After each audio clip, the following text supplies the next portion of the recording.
Assalamualaikum warahmatullahi wabarakatuh. Pada video pembelajaran kali ini, saya akan menjelaskan materi yang ada di dalam buku Filsafat Ilmu, tepatnya pada bab 1 dengan judul Hakikat Filsafat Ilmu. Sebelumnya, saya mengucapkan terima kasih kepada dosen pengampu mata kuliah Filsafat Ilmu, Profesor Dr. Hasnah Faizah, ARM.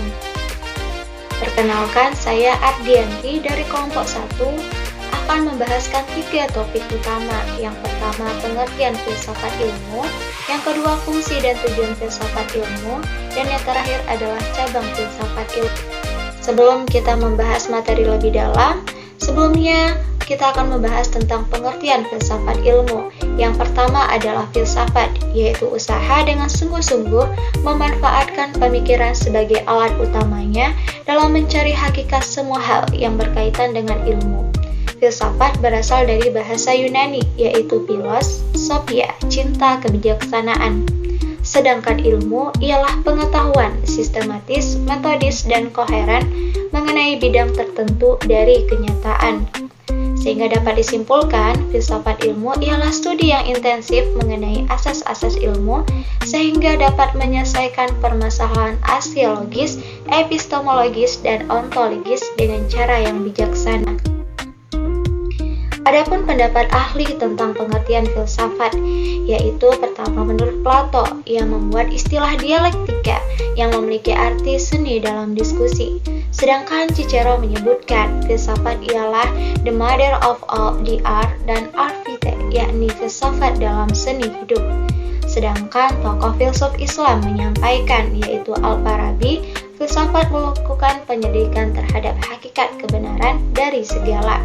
Sedangkan menurut Descartes, filsafat merupakan suatu kumpulan dari segala pengetahuan pokok, penyelidikannya adalah Tuhan, alam, dan manusia.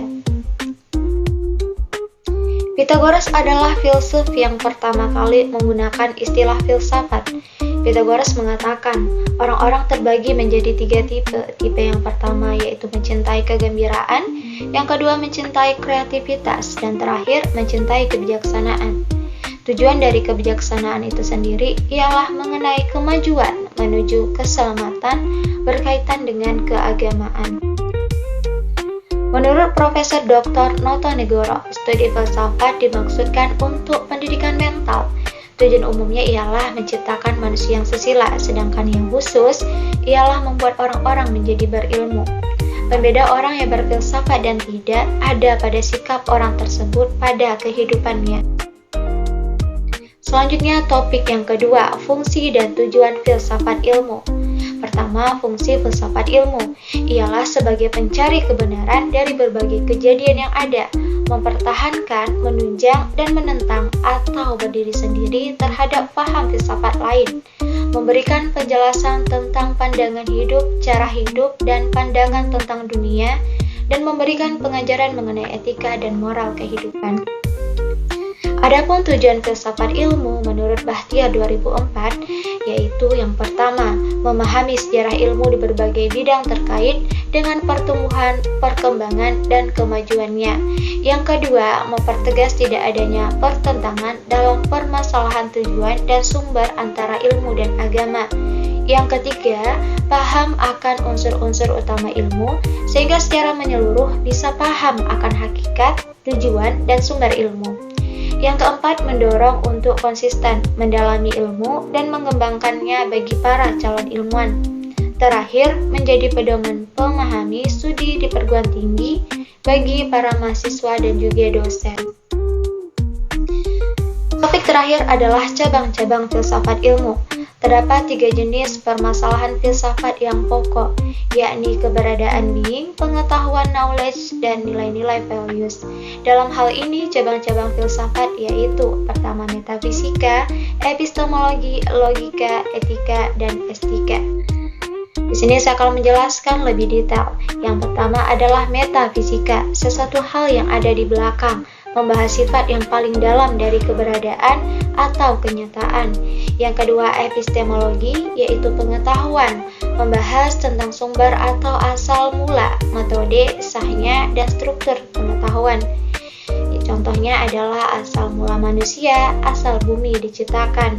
Yang ketiga adalah logika, yaitu aktivitas berpikir, merupakan ilmu kecakapan untuk berpikir, sedangkan objek formulanya ialah kebenaran dalam berpikir. Yang keempat adalah etika atau filsafat moral. Objek kajiannya adalah perbuatan atau tingkah laku manusia. Dan terakhir adalah estetika atau yang dikenal dengan filsafat keindahan. Digambarkan sebagai keindahan dan kejelekan berhubungan dengan nilai. Pembagian filsafat berdasarkan pada struktur ada 3. Pertama adalah filsafat sistematis, yang kedua adalah filsafat khusus, yang ketiga adalah filsafat keilmuan. Masing-masing dari filsafat ini membahas ilmu-ilmu tertentu. Yang selanjutnya adalah 2 bidang utama filsafat. Juga ada 2. Yang pertama adalah filsafat mengenai pengetahuan, membahas tentang kritik, ilmu, epistemologi, dan logika. Yang kedua adalah filsafat mengenai kenyataan, membahas tentang metafisika, umum, dan khusus. Sehingga dapat disimpulkan, dalam studi filsafat untuk memahaminya secara baik, paling tidak harus mempelajari 5 bidang pokok. Yang pertama adalah metafisika, yang kedua adalah epistemologi, yang ketiga adalah logika, yang keempat adalah etika, dan yang terakhir adalah sejarah filsafat. Baik, itu saja materi yang dapat saya jelaskan. Semoga apa yang telah dibahas sebelumnya dapat bermanfaat bagi teman-teman semuanya. Terima kasih. Assalamualaikum warahmatullahi wabarakatuh.